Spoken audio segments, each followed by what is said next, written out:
Good morning, student. Today is the subject bookkeeping and accountancy, chapter 4 general. Today's banking transaction and their general entries. Okay. First general entries: cash is deposit in the bank. When the cash is deposit in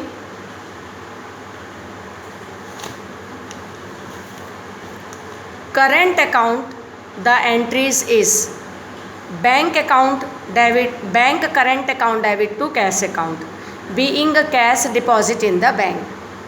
Then second, when cash is deposit, fixed deposit account, fixed deposit account debit to cash account. Short description: being a cash deposit in fixed deposit account. Then third, when cash is deposit in saving banking account, in the entries saving banking account debit to cash account. Okay अगर current account में जमा करेंगे तो current account को debit करेंगे to cash, fix में जमा करेंगे तो fix deposit account debit to cash, और सेविंग अकाउंट में जमा करेंगे तो saving account debit to cash account. Then next banking general entries: check, bank draft, etc. received and deposited in the bank. When the check, draft, etc. received and deposited on the same day, the general entries is bank account debit to person or customer, being check deposit in the bank. अगर same day bank में जमा करते हैं तो. then next, when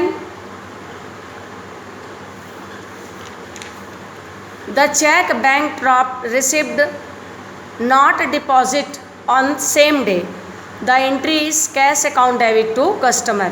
अगर हम same day जमा नहीं करेंगे तो हम उसको कैश मान के एंट्री करेंगे.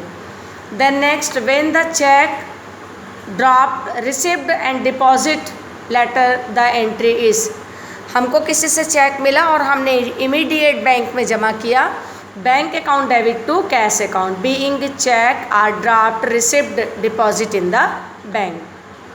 Then next, cash withdraw from bank for business purpose, so that is the general entries cash account debit to bank account.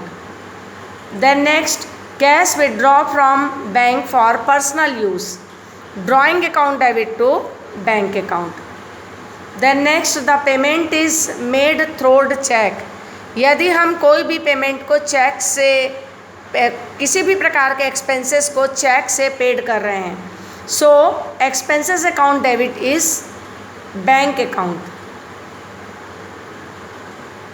The payment is made through by cheque. यदि हम परचेस कर रहे हैं और उसके बदले में चेक दे रहे हैं, purchase account debit to bank account. When check issued for particular person like Ram debit to bank account. When check is issued that the payment of salary account debit to bank account, being salary paid by check. Then next, when check is issued for the payment of goods purchase, goods purchase करेंगे और cheque देंगे तो purchase account debit to bank account. When cheque is issued for the payment of asset account debit to bank account, being asset purchase and cheque issued. Then next, a loan is taken from the bank, cash account debit to bank loan account, being cash, a loan is taken from the bank. When there is overdraft from the bank, cash account debit to bank. Okay, loan taken from bank, cash account debit to bank loan account. When interest is charged by bank, interest account debit to bank account. When charge is debited by the bank of charges, bank charges account debit to bank account, being bank charges debit in the bank. When interest is called by the bank is deposit, bank account debit to interest account. तो ये आज हमने आपको banking से related पूरे general entries बताए. तो सबसे पहले इसको आप बैंकिंग से संबंधित जो भी जनरल एंट्रीज़ है उसको आप कॉपी में नोट डाउन करेंगे, जिससे कि हम बैंक से रिलेटेड जो एंट्रीज़ है वो आगे आपको कराएंगे. मेन ये ध्यान रखना है कि बैंक में जब भी डिपॉजिट करेंगे बैंक अकाउंट डेबिट होगा टू कैश अकाउंट, और बैंक से जब भी आप विड्रॉ करेंगे तो कैश अकाउंट डेबिट होगा टू बैंक अकाउंट. लेकिन ये ध्यान रखना है कि यदि आप बैंक में जमा करते हैं,